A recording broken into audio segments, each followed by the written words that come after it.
It was one of those suburban neighborhoods that prided itself on order, image, and appearances. The lawns were perfectly trimmed, the mailboxes all painted the same shade of beige, and the homeowners association board members patrolled the cul-de-sac like self-appointed guardians of peace. They believed in rules more than reason, and they treated any disruption as if it were a direct attack on the community's reputation. My son, Ryan, was a teenager, 16, awkward in some ways but bright and determined. He had been spending the last year writing letters to veterans, especially Navy SEALs. He admired their discipline, their stories of resilience, and their commitment to brotherhood. To him, these weren't just heroes from a distance. He felt like they were role models who gave him hope for his own future. One day, a surprise arrived. A few SEALs, men who had served, retired, and now worked with youth programs, decided to visit Ryan after being touched by his letters. They planned to stop by and give him encouragement, maybe share a few stories. But Ryan, being a teenager, didn't think to tell the HOA, the neighbors, or even me right away. To him, it was just an exciting moment, not something that needed approval from anyone else. The day they came, 3 black SUVs rolled into our quiet cul-de-sac. The men stepped out in casual clothes, broad-shouldered, confident, and clearly trained professionals. But to HOA, who watched the neighborhood like hawks, this was nothing short of a suspicious invasion. The sight of military-looking vehicles in the driveway set off alarm bells in the minds of board members who always assumed the worst. Within minutes, one of the most notorious HOA figures, Karen, the board secretary who thrived on confrontation, began snapping photos from across the street. She whispered into her phone while pacing, as if she had uncovered some grand crime. To her, these visitors weren't Navy SEALs. They were dangerous men trespassing in her perfect neighborhood. She didn't ask questions. She didn't knock on the door. Instead, she called the police. Inside the house, Ryan was laughing and listening intently as the veterans told him stories about training, discipline, and honor. He had no idea what was unfolding outside. He had no clue that the HOA board members were already spreading panic in their group chat, writing things like, "Suspicious men at the Johnson's house," and "Possible gang activity in broad daylight." When the flashing red and blue lights appeared, it was as if the entire neighborhood came alive. Curtains twitched. Neighbors stepped outside, whispering and pointing. The SEALs, used to tense situations, noticed first. They calmly told Ryan to stay seated while they stepped outside to see what was going on. The police, arriving with urgency, drew the attention of everyone in the area. Karen was already on the curb, waving her hands dramatically, trying to direct officers toward the SUVs. She insisted that the men were a threat, that this wasn't normal, and that the community's safety was at risk. But when the officers approached and the SEALs calmly presented identification, everything shifted. The cops realized immediately who they were dealing with. These weren't suspicious intruders. These were decorated veterans who had served their country.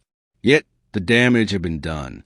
Ryan's special moment had been interrupted, his honored guests treated like criminals, all because the HOA couldn't stand not being in control. The veterans, though respectful, were clearly disappointed at how quickly suspicion had turned into police involvement. Ryan, standing at the doorway, looked heartbroken as he watched the scene unravel. What should have been a day of pride and inspiration became a neighborhood spectacle, fueled by paranoia and entitlement. The cops tried to calm the situation, but Karen refused to back down. She argued with them, demanding that they check every vehicle, log every plate number, and file a report. She claimed that the HOA had a right to know exactly why such men were in the neighborhood without prior notice. It wasn't about safety anymore. It was about control. The officers, though patient, eventually grew tired of the baseless accusations.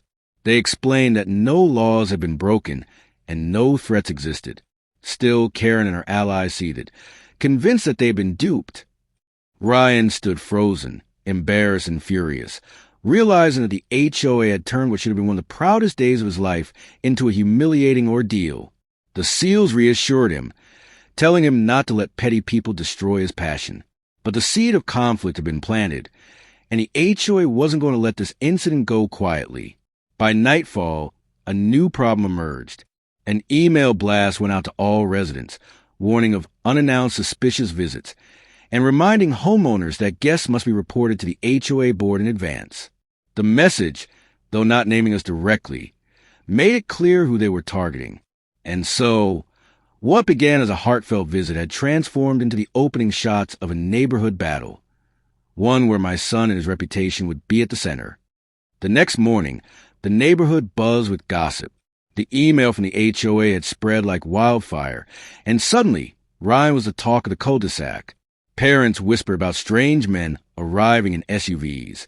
Kids exaggerated the story into wild rumors, and Karen carried herself like a hero who had single-handedly saved the community from danger. Ryan, however, couldn't escape the embarrassment. At school, a few classmates even teased him, saying his gang friends had scared the neighborhood. He tried to explain, but the weight of humiliation lingered. What hurt him most was that the men he admired, the Navy SEALs who had taken the time to encourage him, had been treated with suspicion and hostility. The SEALs, however, didn't disappear. They saw what had happened and understood how much it had shaken Ryan. One of them reached out privately, letting him know they weren't going to abandon him just because of the HOA's nonsense.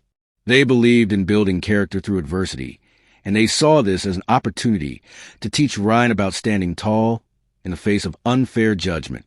Meanwhile, Karen and the HOA board weren't satisfied with just calling the cops and sending out an email. They scheduled an emergency meeting to discuss guest policies and suspicious activities.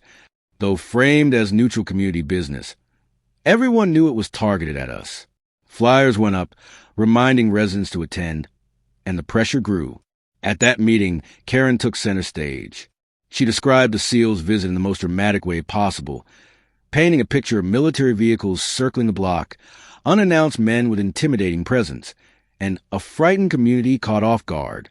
She argued that allowing such visits without HOA approval opened the door to danger. She demanded stricter guest policies, including mandatory pre-approvals for large gatherings and unfamiliar visitors. Some residents nodded along, either out of fear or habit. Others shifted uncomfortably, recognizing that this was an overreaction. But Karen had influence, and her words carried weight. The board voted to pass the new guest policy, making it official. From that moment forward, any homeowner who failed to notify the HOA of visitors risked fines. When we heard the news, Ryan was devastated. He felt personally responsible for sparking new restrictions that punished the entire neighborhood.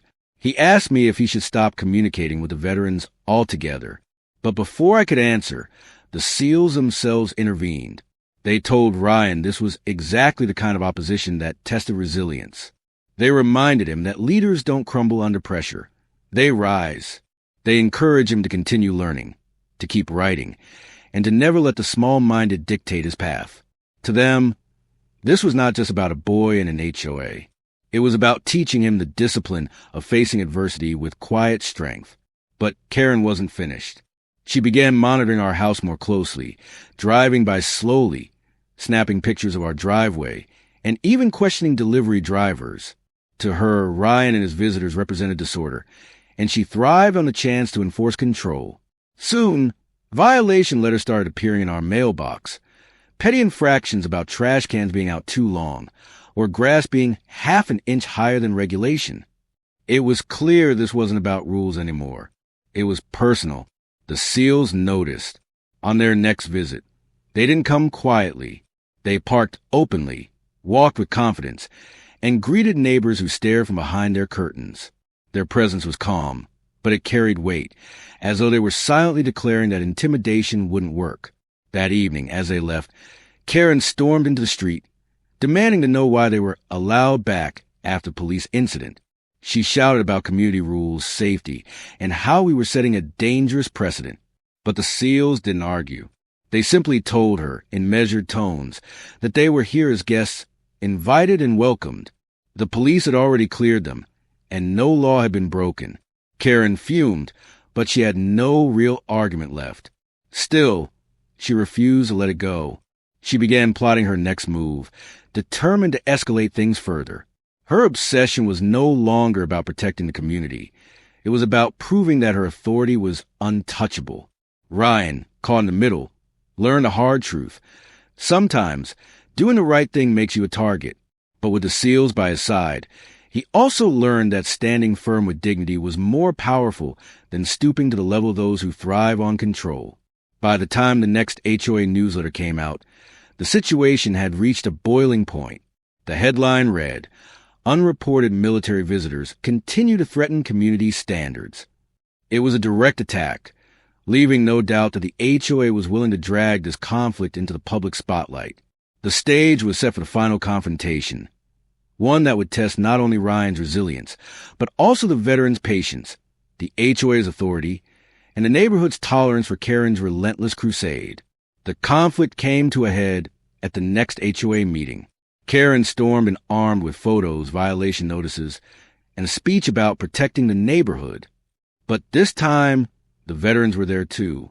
They calmly introduced themselves, explained their service, and reminded the room that Ryan had only invited them as mentors. The atmosphere shifted instantly. Neighbors who had once stayed silent now began questioning why the HOA treated heroes as threats. Karen's voice cracked as she tried to regain control, but the weight of her obsession was clear. Parents admitted they wanted their kids to learn from men like these. Even the board president, who often supported Karen, acknowledged that the HOA had gone too far. In the end, the vote turned against her. The new guest policy was overturned, and Karen's credibility collapsed. For Ryan, the lesson was clear. Even in the face of control, suspicion, and entitlement, standing firm with dignity prevails. The SEALs left that night reminding him, discipline isn't just about strength, but about resilience in the face of injustice.